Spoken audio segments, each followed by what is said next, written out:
Assalamualaikum Pak Sukma. Waalaikumsalam Bu Dewi. Ya, alhamdulillah senang rasanya saya bisa berjumpa dengan Pak Sukma di sini. Saya bisa membersamai Pak Sukma dalam pendampingan individu satu ya Pak. Iya. Saya lihat Pak Sukma ini termasuk CGP yang paling aktif lah di Rukol, di kegiatan grup WA, kemudian di LMS ya Pak ya. Saya lihat tugas-tugas Bapak itu sudah dikumpulkan tepat waktu lah. Luar biasa, semangat ya Pak. Hari ini saya senang sekali Pak bisa berjumpa langsung dengan Bapak sebagai CGP saya, calon guru penggerak angkatan 9 ya Pak. Menurut saya Bapak ini termasuk orang yang beruntung, orang-orang terpilih karena bisa mengikuti program pendidikan guru penggerak. Karena guru penggerak itu untuk menjadi calon penggerak guru penggerak saja kita harus melalui beberapa tahap ya kan Pak? Iya, dari tahap pertama, yang sulit juga. Dari tahap pertama berkas-berkas pemberkasan ya Pak, semua berkas harus lengkap gitu ya. Kemudian tentang biodata, esai ya Pak ya. Kemudian setelah lulus tahap pertama, baru masuk tahap kedua, seleksi tahap kedua. Ada apa saja itu Pak? Ada wawancara, kemudian juga ada praktek mengajar, ada simulasi mengajar dan wawancara ya Pak ya. Dan alhamdulillah sampai tahap ketiga ya Pak, Bapak dinyatakan lulus sebagai calon guru penggerak. Itu artinya Bapak adalah orang yang hebat, orang terpilih yang bisa mengikuti program pendidikan guru penggerak. Bapak pantas untuk berbangga dan mengikuti kegiatan ini dengan sebaik-baiknya. Ya. Kemudian Pak, bagaimana Bapak bisa menunjukkan ya, karena Bapak sudah mengikuti pendidikan calon guru penggerak ini, bagaimana Bapak bisa menunjukkan kepada teman-teman satu profesi di sekolah ini bahwa program guru penggerak itu memang sangat luar biasa. Ya mungkin dengan cara penyembasan nantinya ya Pak ya kepada teman-teman ya Pak ya. Kemudian sebagai calon guru penggerak, tentu saja ada hambatan dan tantangan yang Bapak alami ya Pak ya selama mengikuti kegiatan ini. Menurut Bapak, setelah melakukan atau mengikuti kegiatan pembelajaran daring yang sudah dilakukan, yang sudah diikuti selama 1 bulan ini, bersama fasilitator ya Pak ya, siapa fasilitator? Dengan Ibu Mary. Dengan Ibu Mary ya Pak. Apa harapan ya, bagaimana harapan dan kekhawatiran Bapak? Apa saja harapan Bapak? Harapan saya untuk kedepannya, untuk selama pelaksanaan ini bisa menjadi pengalaman dan ilmu baru yang wajib saya terapkan dan wajib saya sampaikan kepada teman-teman saya, wajib juga saya tunjukkan kepada siswa-siswa saya. Sebulan ini saya sudah mencoba untuk menerapkan filosofi Ki Hajar Dewantara kepada siswa-siswa saya. Saya melakukan pembelajaran terdiferensiasi kepada masing-masing siswa. Alhamdulillah di sini cuma hanya ada 2 golongan saja. Ada yang kinestetik sama visual. Itu saja. Jadi lebih mudah untuk saya mengajarkan siswa-siswa saya. Kemudian selama 1 bulan ini perubahan yang saya lihat dari metode filsafat dari Ki Hajar Dewantara itu sangat baik sekali kepada siswa-siswa saya. Mereka tidak terasa tertekan, seperti tidak ada tugas, seakan-akan mereka sedang bermain tapi sambil belajar. Begitu. Jadi penugasan-penugasan saya berikan tidak saya tentukan jalannya, cari jalan kamu sendiri, tapi saya sediakan jalannya yang mana, tapi ujungnya sama. Misalnya saya meminta desain, membuat desain untuk paper bag, saya minta desain paper bagnya seperti ini. Tolong buatlah isinya itu supaya paper bag ini menggambarkan isinya dan menarik konsumen untuk membelinya. Jadi masing-masing siswa saya tidak kasih jalan, tapi saya sediakan jalan. Mereka membuat masing-masing. Tidak tertekan, silahkan mendownload, silahkan mencari, silahkan mencontoh, asal tidak saling contek. Ternyata siswa ini lebih suka untuk menciptakan model sendiri, gitu, membuatnya sendiri, tidak melihat temannya. Mungkin mereka hanya melihat, oh punya kamu kayak gitu, punya aku lebih bagus. Aku buat lebih bagus lagi, gitu. Sebaik mungkin ya. Sebaik mungkin.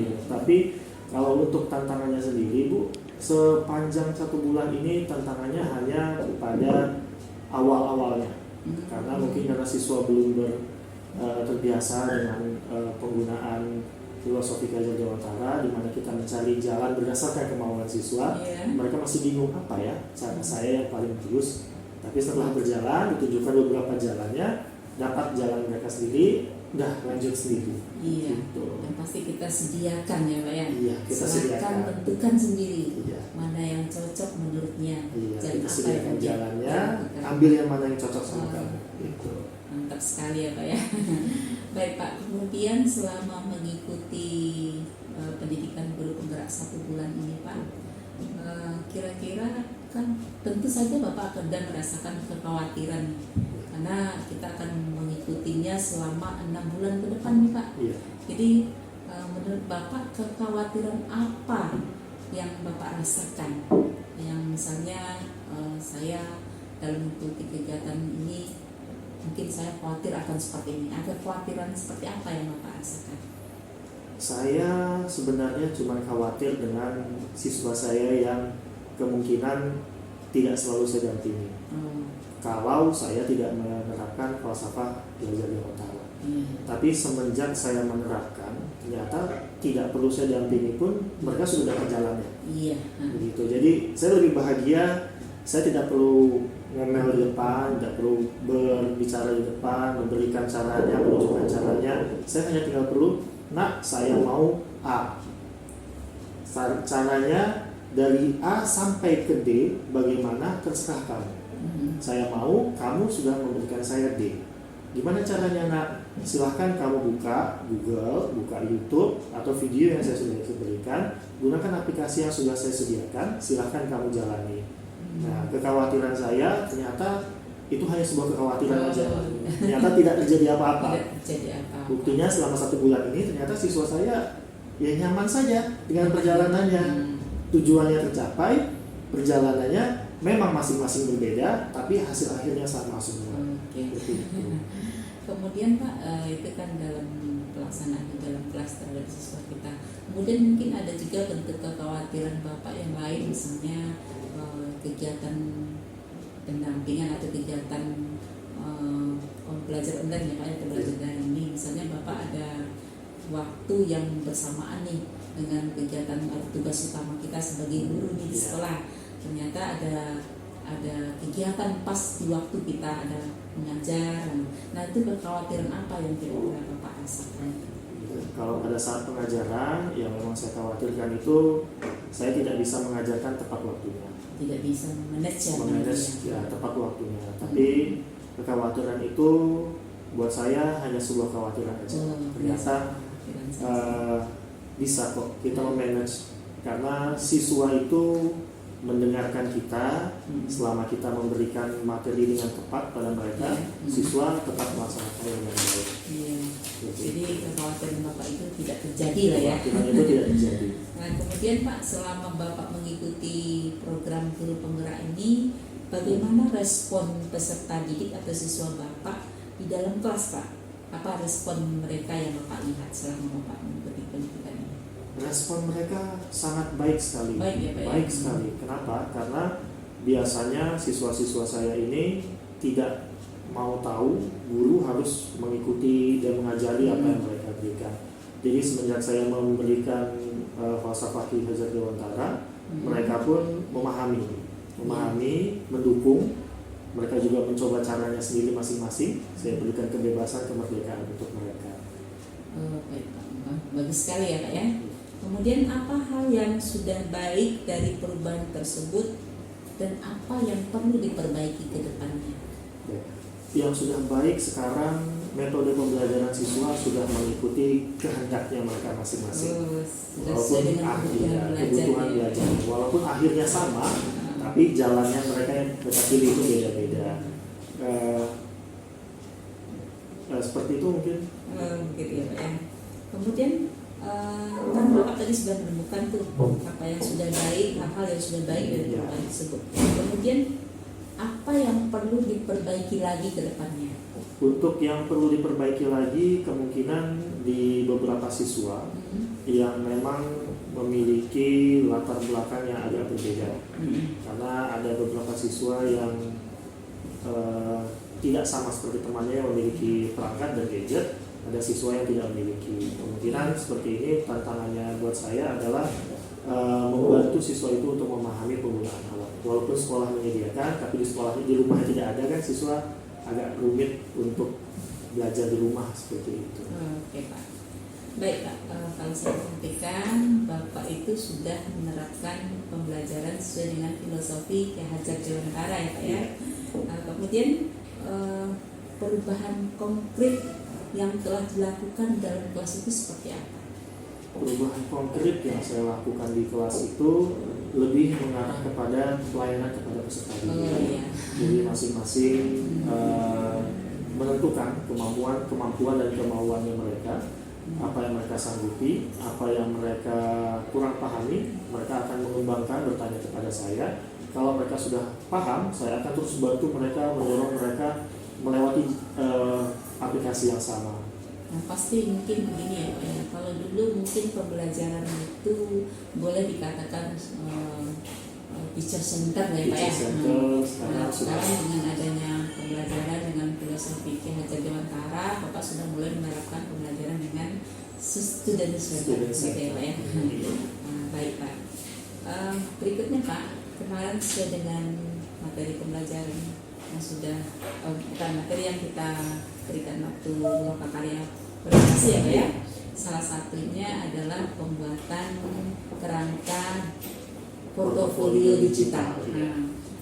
Kemudian media atau platform apa yang Bapak gunakan dalam membuat portofolio? Platform yang saya gunakan itu Google Sites. Google Sites sementara ini belum sempurna menurut saya karena saya masih belajar menggunakan. Biasanya saya menggunakan web kemudian CSS, jadi saya pakai Google Sites agak lain. Jadi masih karena bagi saya isi video dan foto-foto kegiatan, kemudian berbagi praktik baik. Tadi sedang saya isi. Jadi masih, kalau saya bilang masih 80% selesai. Baik Pak, kemudian nanti mungkin portofolio digital itu kan Bapak sudah belajar nih bagaimana membuat portofolio digital, kemudian apa saja yang boleh kita masukkan di dalam portofolio digital, mana yang tidak boleh kan tidak ada gitu ya Pak ya. Kemudian menurut Bapak apa kira-kira manfaat dari pembuatan portofolio digital ini? Manfaatnya itu seperti apa? Ya, ini sangat bermanfaat karena begini. Biasanya siswa tidak mengenal kepada gurunya secara detail. Dengan menunjukkan portofolio digital, selain kita bisa memperkenalkan diri, membanggakan diri apa yang sudah kita raih, kita juga bisa membangkitkan kemauan, keinginan siswa untuk bisa menyaingi gurunya. Iya. Gitu. Jadi pada saat saya membuat desain saya sendiri, saya bisa dapat membuat seperti ini dengan membuat desain. Dengan penghasilan dari desain itu, siswa kita dorong dengan cara tidak langsung. Oh, kalian bisa loh menjual desain kalian di platform yang ada, kemudian mendapatkan uang dari situ. Iya. Seperti itu. Bisa juga nanti Pak, media digital ini atau portofolio digital ini nanti mungkin Bapak membahaskan juga kepada siswa, dan siswa mungkin disuruh juga bisa jadi ya Pak, disuruh membuat portofolio digital tentang tugas-tugas mereka atau tentang pengalaman belajar yang sedikit ya Pak ya. Kalau untuk siswa kami tidak pakai Google Sites, jadi kami gunakan namanya seribu.com. Seribu.com itu bisa sambil menjual, sambil mereka bikin portofolio. Mantap ya. Biasanya kalau di seribu.com itu minimal pembelian desain Rp1.000. Jadi setidaknya ada uang penghasilan gitu dari ya, sambil mereka belajar, sambil mereka juga bisa dapat duit. Bagus gitu. Ya. Seribu.com. Seribu.com namanya. Mantap juga ya Pak. Jadi sambil belajar, sambil dapat duit juga. Menghasilkan gitu ya Pak. Iya. Ya Pak. sejauh ini selama Bapak mengikuti pendidikan guru penggerak, dukungan apa yang diberikan oleh kepala sekolah Bapak terhadap Bapak? Sangat banyak sekali yang diberikan oleh kepala sekolah saya kepada saya. Salah satunya saya diberikan keleluasaan untuk melaksanakan Vikon pada saat jam pelajaran, karena diketahui di sini kita pulang jam 4, biasa Vikon jam 3. Jadi saya sambil Vikon, saya juga sambil ngajar. Juga yang paling besar sekali Bu, waktu beberapa minggu lalu ada AMBK di SMK. Kebetulan kita ada lokakarya 1. Seharusnya saya sebagai proktor. Lokakarya orientasi. Iya, lokakarya orientasi itu kita harusnya saya proktor. Tapi pada saat hari itu juga AMBK, saya minta menggantikan dengan teman saya. Kalau tidak diizinkan kan tidak mungkin juga saya ikut. Maka dari itu kita perlu bekerja sama dengan teman ya Pak ya. Iya betul. Kerjasama yang baik dengan teman. Kemudian bentuk dukungan apa saja Bapak yang diberikan oleh kepala sekolah Bapak ini? Selain waktu, saya diberikan dukungan penggunaan fasilitas sekolah, karena saya pulang di sini jam 5. Biasanya saya pulang jam 4, jadi saya pulang jam 5. Jadi saya minta sekolah untuk dimatikan internetnya, lampunya tetap hidup. Jadi sarana, prasarana, dukungan, moral, semuanya saya dapatkan dari kepala sekolah saya dan teman-teman sejawat saya semuanya. Alhamdulillah ya, semua sangat mendukung ya Pak, baik guru maupun teman-teman ya Pak ya, sama guru. Baik Pak, untuk tindak lanjut hasil pembelajaran sekarang Pak ya, berdasarkan pembelajaran mengenai filosofi Ki Hajar Dewantara yang sudah Bapak pelajari, apa perubahan yang sudah Bapak lakukan di kelas agar selaras dengan pemikiran Ki Hajar Dewantara? Pertama saya melakukan tes diagnostik terlebih dahulu. Yang mengetahui siswa ini lebih condong kemana pembelajarannya, kemudian melakukan pembelajaran terdiferensiasi. Jadi masing-masing siswa yang paham dengan kinestetik ataupun visual ataupun audio itu akan saya ajarkan bersamaan. Kemudian kalau yang memang lebih condong kepada audio, dia akan saya berikan materi secara audio atau saya ajarkan langsung. Kalau visual, saya gunakan media visual, video seperti itu biar lebih paham dengan materi-materinya secara penglihatan mereka. Ya, dengan pembelajaran sesuai dengan filosofi Ki Hajar Dewantara, Bapak sudah berusaha untuk menemukan dan memberikan pembelajaran itu sesuai dengan kebutuhan belajar murid, gitu ya Pak ya? Iya, gitu. Jadi dengan adanya pembelajaran terdiferensiasi seperti itu, murid-murid akan senang mengikuti pembelajaran bersama Bapak. Dan mungkin nanti sesuai dengan harapan kepala sekolah tadi, beliau sangat berharap nanti Bapak juga bisa mengimbaskan ilmunya kepada teman-teman ya, sesama guru, gitu ya Pak ya. Kemudian apa saja pembelajaran yang Bapak dapatkan dari modul 1.1 tentang filosofi Ki Hajar Dewantara yang mendorong Bapak untuk melakukan perubahan tersebut?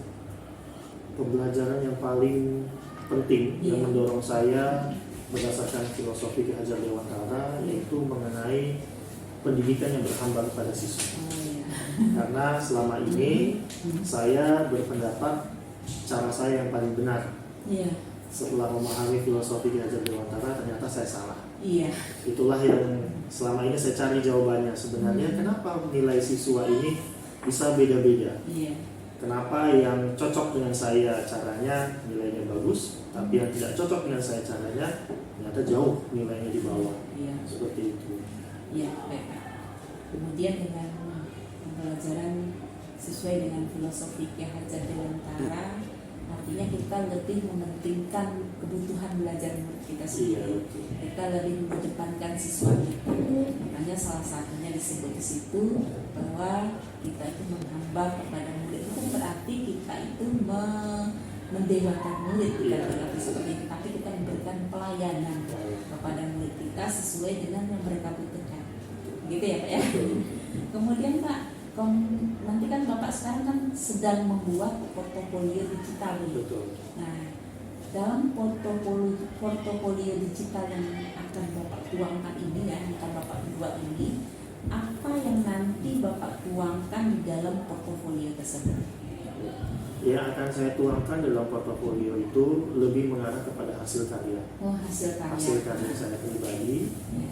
pencapaian saya pribadi, kemudian video-video yang sifatnya mendukung pembelajaran dan perkenalan saya. Kemudian saya juga akan memasukkan beberapa pengetahuan tentang teknologi, di mana sebagai seorang profesional di bidang teknologi, saya akan menyampaikan beberapa materi-materi tentang teknologi yang bisa membantu pembelajaran untuk teman-teman atau para siswa. Baik Pak. Sekarang kita masuk kepada peta posisi diri Pak. Menurut Bapak, ini kan Bapak yang lebih tahu nih kompetensi diri Bapak itu sekarang sedang berada di mana, di bagian apa. Kemudian kompetensi apa yang sudah baik yang Bapak lakukan? Kompetensi yang sudah baik yang saya lakukan itu kepada inovasi. Oh, inovasi. Kalau untuk nilai yang lainnya itu saya masih sedang membangun. Kalau inovasi yang saya kuasai, peta yang saya kuasai di sini, saya merasa saya sudah memberikan inovasi-inovasi kepada peserta didik dan kepada teman-teman sesama pendidik. Inovasi yang saya berikan selalu didukung oleh sekolah dan pihak kepala sekolah, juga didukung oleh teman-teman saya. Saya memetakan diri saya itu sebagai seorang teman yang mencari dan membantu teman-teman dalam menyelesaikan masalah-masalah tentang pembelajaran dan media-medianya. Seperti itu. Oke Pak. Kemudian kan Bapak sudah tahu nih kompetensi diri Bapak tuh sudah berada di mana. Kemudian kompetensi apa yang kira-kira perlu Bapak tingkatkan dalam diri Bapak sendiri? Kompetensi yang perlu saya tingkatkan itu berkolaborasi. Berkolaborasi. Kenapa? Dikarenakan saya tipikalnya adalah pemalu. Pada aslinya saya pemalu. Saya jarang berbicara dengan orang-orang yang masih baru saya kenal. Jadi saya butuh mengembangkan diri saya untuk bisa lebih cepat beradaptasi dengan teman-teman atau berbicara dengan teman-teman yang lain. Baik Pak. Sekarang kita masuk kepada sesi refleksi nih Pak. Dari pendampingan individu yang kita lakukan hari ini, apa pembelajaran yang Bapak dapatkan setelah kita melakukan kegiatan pendampingan ini? Yang bisa saya dapatkan adalah saya masih ada banyak kekurangan dalam diri saya. Saya masih belum sempurna dalam menerapkan pendidikan yang berdasarkan falsafah Ki Hajar Dewantara. Saya harus bisa menumbuhkan lagi. Saya minta dukungan moral dari teman-teman saya. Saya masih harus meningkatkan kemampuan-kemampuan saya, karena bagi saya bidang teknologi itu setiap hari pasti ada perubahan. Jadi seperti itu. Jadi saya berharap pada diri saya dan teman-teman saya, tolong dukung saya, dorong saya, jangan biarkan saya stagnan di tempat yang sama. Oke Pak. Kemudian ini Pak, kan hari ini kita pendampingan nih. Ada saya sebagai fasilitatornya, saya sebagai pengajar praktik atau pendamping Bapak dan pendampingan ini. Kemudian Bapak juga tadi didampingi oleh kepala sekolah, dan kita sudah berbincang-bincang atau berbicara tentang materi yang sudah dipelajari sebelumnya. Kemudian dengan kedatangan saya atau dengan kita melakukan pendampingan individu pada hari ini, kira-kira apa manfaat yang Bapak rasakan sekarang? Apakah Bapak merasa ada lega atau merasa dengan adanya pendampingan ini Bapak merasa seperti ini yang sebenarnya? Silakan. Saya merasa pertama saya sangat senang. Saya bertemu dengan orang-orang yang sudah paham lebih dulu daripada saya. Dengan Ibu Nelly yang sudah lebih dulu memahami tentang guru penggerak. Saya juga merasa lega, ternyata perjuangan saya itu hasilnya adalah Bu Nelly. Karena saya masih, karena saya pertama calon guru penggerak, saya tidak bisa melihat siapa ya yang mau saya contoh. Ternyata Ibu Nelly datang, hasilnya adalah Bu Nelly. Bu Nelly buat saya sekarang ini adalah orang yang sukses di mata saya. Jadi saya bisa mencontoh Bu Nelly. Saya mau supaya saya bisa mengalahkan Bu Nelly atau setidaknya sama dengan Bu Nelly. Saya berharap dengan pertemuan kita saya bisa termotivasi lagi melihat kalau Bu Nelly bisa sampai di posisi seperti ini, kenapa saya tidak? Seperti itu. Saya malah semakin termotivasi untuk mengikuti kegiatan guru penggerak ini. Semoga saya lulus dan insya Allah menjadi orang yang bisa mengimbaskan kemampuan saya kepada teman-teman pendidik dan mengimbaskan kemampuan saya kepada peserta didik seperti itu. Baik Pak, terima kasih. Mudah-mudahan kita juga bisa saling menginspirasi ya Pak ya. Bisa memberikan contoh kepada orang lain atau teman sejawat kita bagaimana melaksanakan pendidikan itu yang sebaiknya. Dan terakhir Pak, apa yang sudah baik dan yang perlu diperbaiki lagi? Ini sudah baik nih, tetapi Bapak masih perlu memperbaiki lagi atau meningkatkan lagi dalam pembelajaran di sekolah. Kira-kira apa Pak? Yang sudah baik itu sekarang mengenai inovasi-inovasi yang diberikan sama saya kepada siswa-siswa. Yang perlu saya perbaiki lagi yaitu mengenai kolaborasi saya dengan sesama pendidik. Karena saya orang laboratorium, saya jarang turun. Saya jarang ketemu sama guru-guru, saya jarang ngobrol dengan guru-guru dan teman-teman yang lainnya. Jadi yang perlu saya tingkatkan kemungkinan besar adalah kolaborasinya. Satu hari itu bisa sampai pagi sampai sore itu saya nggak turun. Baik Pak Sukma, terima kasih banyak. Dengan pendampingan individu ini kita bisa saling berbagi informasi. Saya bisa mendapatkan informasi yang banyak dari Bapak dan insya Allah mudah-mudahan Bapak juga begitu bisa mendapatkan informasi yang banyak dari saya. Mari kita saling menginspirasi dan saling berbagi. Tetaplah berbuat yang terbaik dan lakukanlah praktik-praktik baik yang bisa menginspirasi banyak orang. Dan mudah-mudahan tugas Bapak atau perjuangan Bapak tidak sia-sia. Bapak bisa mencapai tujuan seperti yang Bapak harapkan. Terima kasih Pak Sukma. Mudah-mudahan semua sukses. Insya Allah mudah-mudahan kita bisa menyelesaikan calon guru penggerak ini dengan baik dan Bapak mendapatkan titel sebagai guru penggerak. Terima kasih. Assalamualaikum warahmatullahi wabarakatuh.